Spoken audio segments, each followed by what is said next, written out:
I'll be the first one to bring the first topic to the stage today. And I want to talk about what happened yesterday. And so I'll set the tone. I wake up, first of all, I was really sick yesterday. I don't even know how I'm here today. But I opened my phone and none of my social media apps would work, except for, and I know Patty is going to love this, Twitter. I mean, X. I mean, Elon Musk's app, his internet, right? So that was the only thing that would work for me. So Meta Beyonce's had internet. it's thank you. I tried to remind people, but nothing worked yesterday. So Meta had an outage. So the first thing I want to talk about today is the Meta outage. If you lost your social media, how would you be affected? And I posed that question to this group intentionally because I mean, a lot of us market and use social media for marketing purposes. So I want to go ahead and talk about that, and I'll give my 2 cents in a second. I mean, Go ahead, Patty. I thought it was fun yesterday because you saw people like Elon Musk cracking jokes all over Twitter. The first place I check in social media is Twitter because I feel like if you're not on Twitter, you're at least 48 hours behind all the news. Every time I walk into the house, my mom's giving me some information she heard on CNN, and I'm like, Mom, I saw that on Twitter 2 days ago. So, What? so I was personally okay, and I spent a lot of time building my business and reputation prior to social media, but there's no question as to whether or not social media has played a large role in helping all of us grow in many capacities. So I think, it's like how much you depend on it. Probably not so much in my answer. It's not that I depend on social media and that Instagram being down was such a big deal. But of course, those dopamine hits first thing in the morning because I was trying to be proactive. I had a scheduled post. I had it all going because I'm trying not to go on there first thing in the morning. My scheduled post hits. I didn't know who could see it, who couldn't see it. And so there's a little bit of a frenzy there. But, when things like that happen, I never actually feel too, scared or worried about where my business is headed because social media might be down. Those are my initial thoughts. It's funny you bring up the dopamine because I would definitely say, from an addiction standpoint, it was like, yo, I'm over here like, what the heck is going, because you think it's just yours, right? And I'm like, well, why isn't anything working? What's really going on? But from a business standpoint, I think sometimes reality will hit you differently because it made me realize I need to grow my database, right? You hear the saying all the time, data turns into dollars. And because I'm so spoiled by social media, coming from an entertainment world, I have not done a great job at building a database. So now I got to figure out, and maybe y'all can help me with this. I have to figure out how to convert my social media followers because, I mean, those are all right for me, you know what I mean? But how do I convert those so that when things like this happen, I can still be in touch with my community, because as of yesterday, I could not. And a lot of my business comes from social media. A lot of my bookings come from social media. And that's just the way that I connect with my tribe, right? And so, even though I went crazy at first and then I was like, okay, maybe this is a good break for me, there's a part like, all right, we got to get going. And it's funny, Patty, that you mentioned Twitter because, or X, I have not been on there in forever. Since they switched over, I probably have done like 3 posts, but I'm like, dang, it's like another platform I got to keep up with.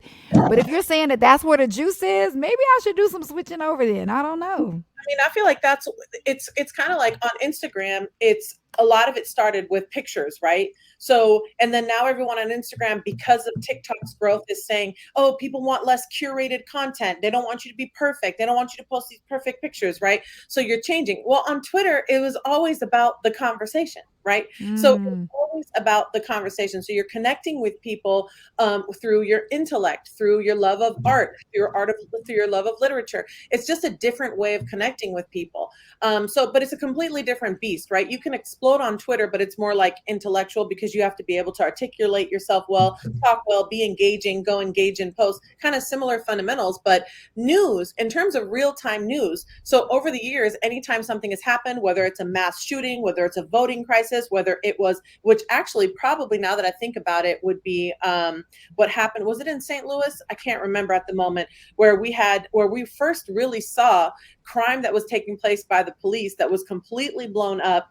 And, the whole movement of Black Lives Matter, the beginning of that, everything was being reported first through Twitter, through eyewitnesses that were on the field, that were in the streets, that were seeing what was happening. And so it really highlighted the fact that you're getting real-time information on Twitter. And I don't think if it was for circumstances like that Elon Musk would have put the money into it. There's a lot of real-time things happening there, where on Instagram it's a pretty curated world. And we know that with Mark Zuckerberg and the whole Meta team, that there's a lot of filtration happening with information and data and suppression and so on, which they say doesn't take place on X. Somebody give Patty a job at Twitter, because you just sold me on that. Listen, I don't have any kind of Twitter. Yeah, I don't have any kind of Twitter presence at all. I never was in that space. However, I did have a call with Meta today, and to bridge like the Twitter world with Instagram. You know how Threads kind of blew up when people wanted to move away from Twitter. Actually, the Meta consultant was telling me, like, for what you were saying, Lady Jade, to bring your audience kind of off of that platform, and a way that you can start bringing them over to you and have those genuine conversations. So they interact with you a lot and engage with you a lot on Instagram, but you can bring them over to Threads and have real-time conversations with them, and then be able to take them off and put them on your mailing list.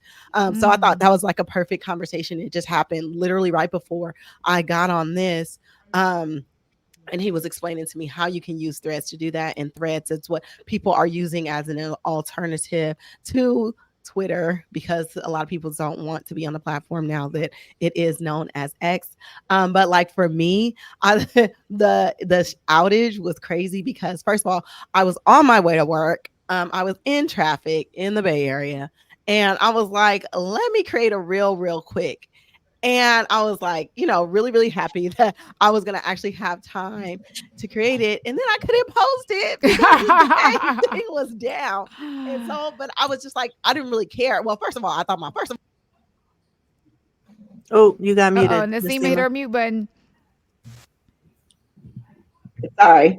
I definitely not. I definitely did not check any other source to see what was going on, because I didn't have time for that. I just had time to make that post. But yeah, I thought it was really interesting. I love it, Instagram, for example, as a platform, and I use it a lot, but it is not my bread and butter. And so like an outage would never affect my business or my money. So I want to talk about that, though. And I think that's kind of the angle that I wanted to get at with this question is, and Lady Jade, you alluded to it. You're like, how do I build my own proprietary list? The thing about social media, it's cool. We can monetize it. I saw some recent posts on Threads about how people have really monetized Threads. Like, okay, this is really cool. But the thing is we don't own any of it. If it goes away tomorrow, we're done. So, and it reminds me of this lightning in a bottle moment with Clubhouse that we had during the pandemic, right?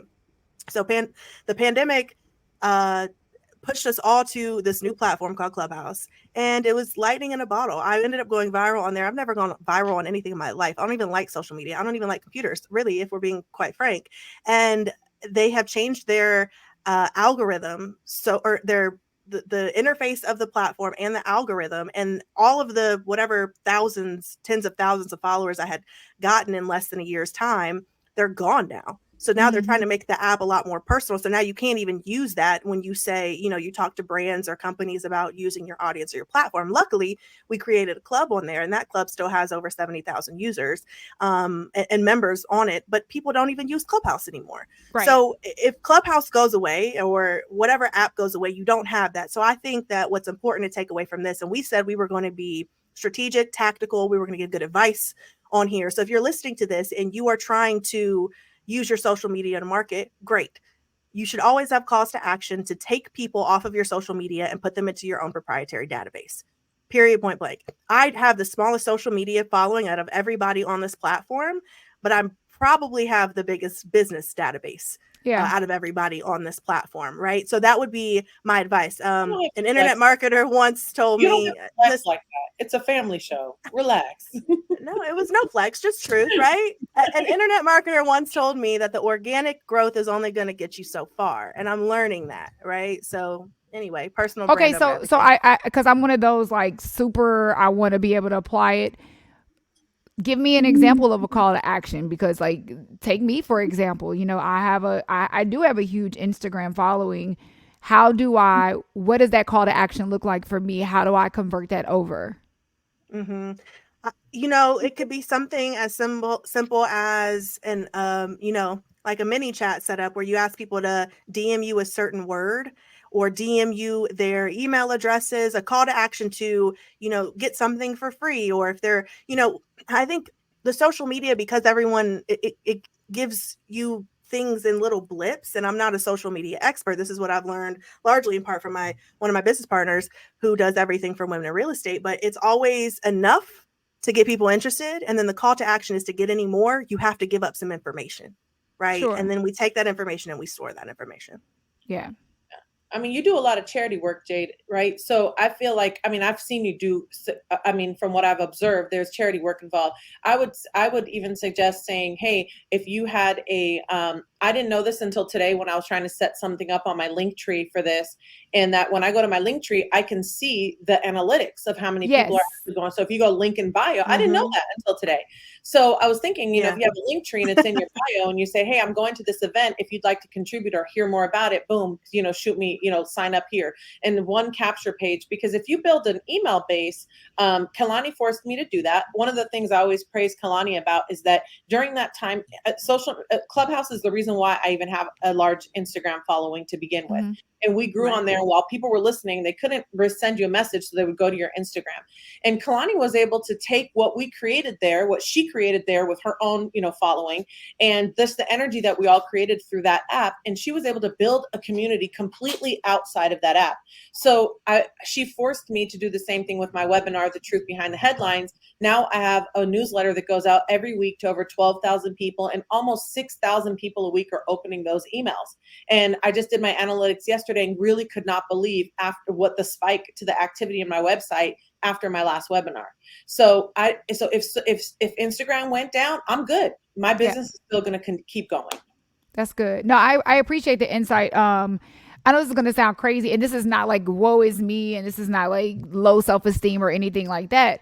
I think that oftentimes, especially when you're in media and you just do what you do, you have a difficult time of like pinpointing like what is my skill set? What is it that I have? What type of information do I have that everybody would want, right? And so I'm not going to teach you how to be a host. I'm not going to teach you like people don't care about that. You know what I mean? So sometimes I say to myself like, okay, my call to action would be, I mean, and it's funny you bring up the community service. I'm a huge philanthropist. I have my own nonprofit organization, but it's so interesting that when you post the good stuff, those are the things that don't get the interaction, like people hardly hit like on those type of things. Like people with all the lip service, they want to help and then they don't necessarily come through.